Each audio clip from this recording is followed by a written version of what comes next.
ولی کے پہچاننے کے لیے کرامت شرط نہیں ہے، کرامت ایک ذریعہ ہے، ضروری نہیں ہے۔ کتنے اولیاء ہیں جن کی کرامات ہمارے تک نہیں پہنچی لیکن وہ اللہ کے ولی ہیں۔ سب سے بڑے ولی اس امت کے صحابہ تھے، ان میں سے کتنے کی کرامات ہمارے پاس پہنچی ہیں لیکن ہم انہیں اللہ کا ولی مانتے ہیں۔ تو یہ کوئی شرط نہیں ہے، شرط ایمان اور تقوی ہے، اور باقی احادیث میں مختلف ان کی علامتیں بتائی گئی ہیں۔ الذین اذا رأوا ذکر اللہ، ایمان اور تقوی سے متصف بندگان خدا کی ایک علامت یہ ہے جب تم ان کی صحبت میں بیٹھو تمہیں خدا یاد آ جائے، اللہ کی یاد آنے لگے۔ تو کرامت معیار ولایت نہیں ہے اور شرط ولایت بھی نہیں ہے۔ تھوک کے حساب سے مارکیٹ میں بہت سارے لوگوں کی جعلی کرامات موجود ہیں، تو اولیاء کے لیے ہم عقیدت اور محبت کے جذبات رکھتے ہیں تو پھر مارکیٹ میں 2 نمبر بھی اس کا آئے گا۔ اور ہمیں پتہ ہے غذائی اجناس سے لے کر کے ادویات تک اور دیگر ضروریات زندگی تک کہ اصل کیا ہے اور نقل کیا ہے، تو ہمیں اس میں بھی غور و فکر کرنا چاہیے کہ اصل کیا ہے اور نقل کیا ہے، نہ یہ کہ ہم چند بدطینت لوگوں کی وجہ سے حقیقت کا انکار کر دیں۔ تو آج بھی کچھ لوگ ہیں جو کہتے ہیں جی چھوڑو، ہم نہیں مانتے کرامتوں شرامتوں کو، اس طرح کے لفظ بولتے ہیں، جبکہ کرامت کا من حیث الکرامت انکار کفر ہے۔ اگر کوئی کہے میں کرامت کو ہی نہیں مانتا تو یہ کفر ہے۔ وہ کرامتیں جن کا بیان قرآن مجید میں موجود ہے، جس طرح آصف بن برخیہ کا تخت بلقیس لانا، حضرت مریم سلام اللہ علیہا کے حجرے میں بے موسم پھلوں کا آنا، اصحاب کہف کا 300 سے زائد سال کا عرصہ سوئے رہنا کھائے پیے بغیر، اور رب ان کی کروٹیں بھی بدلتا رہا، یہ قرآن میں مذکور ہے۔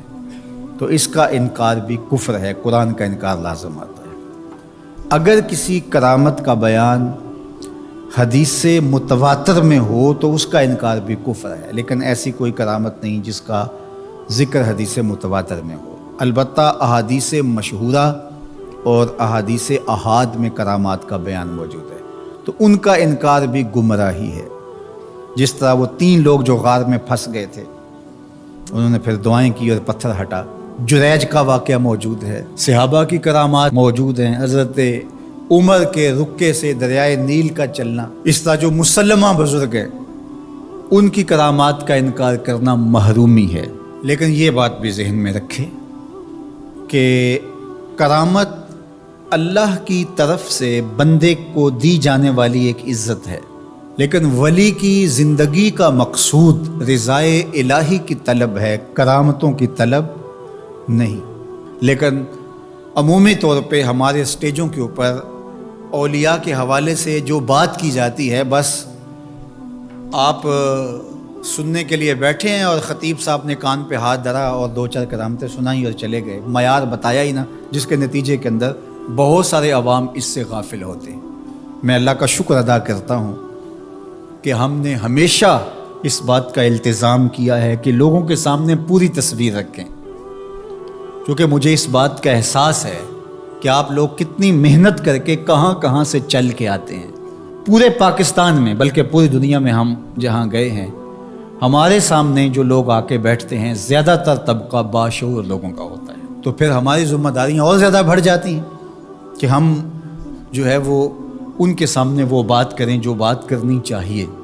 اس منبر سے آپ کو وہ چیز نہیں ملے گی جو عوام کی ڈیمانڈ ہوگی، وہ چیز ملے گی جو عوام کی حقیقی ضرورت ہوگی۔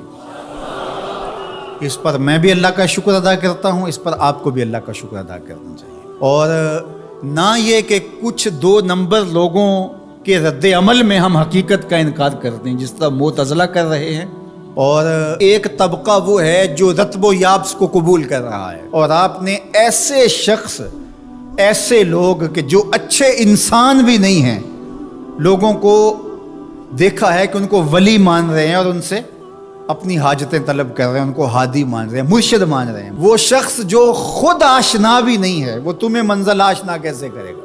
میں کتنے لوگوں کو جانتا ہوں جن کو فہم دین ہی میسر نہیں ہے. یہ میں ان لوگوں کی بات نہیں کر رہا جو منہ دراز ہیں اور بالکل ننگ دھڑنگ ہیں، ان کی بات نہیں کر رہا. جو بظاہر حلیے میں بھی ہیں ان کا فہم دینی ناقص ہے. کتنے ایسے علماء کو جانتا ہوں ان کی توحید کا تصور ناقص ہے. تو یہ بدبختی ہوتی ہے. اب وہ کیا کسی کی رہنمائی کریں گے؟ جو خود ڈوب رہا ہے وہ کسی کا ہاتھ کیسے پکڑے گا؟ لیکن عوام ظاہر ہے ان کے گرد آئے اور ان کا کاروبار چمک رہا ہے، اور کرامتیں ہیں کہ تھوک کے حساب سے بنتی ہیں، اور پھر اس کی مارکیٹنگ کرنے والے بھی ہوتے ہیں، اور پھر اسی بنیاد پر ہی جو ہے وہ ان کا سارا سلسلہ چلتا ہے. اللہ کے ولی یہ نہیں چاہتے کہ ہماری کرامات ظاہر ہوں اور لوگ ہماری طرف لپکیں ہماری کرامت کی وجہ سے. یہ نہیں ہے. الکرامات حیض الرجال. جس طرح عورتیں ایام مخصوصہ کو چھپاتی ہیں، اللہ کے ولی بھی چھپاتے ہیں. وہ نہیں چاہتے کہ ہم اس حوالے سے جو ہے وہ پہچانے جائیں. باقی دور موجود کے اندر کسی صالح متقی شخص کی کوئی ایسی بات سامنے آئے تو شریعت کے میزان پہ پرکھا جائے. اگر وہ شریعت سے متصادم نہیں ہے تو مان لینے میں کوئی حرج نہیں ہے. لیکن اگر کسی کی سمجھ میں نہیں بھی آتا تو فرق نہیں پڑتا. لیکن کسی ولی سے کوئی دشمنی نہ رکھے. جو کسی ولی سے دشمنی رکھے تو اللہ فرماتا اس کا میرے ساتھ اعلان جنگ ہے، تو وہ پھر شخص محروم کر دیا جاتا ہے.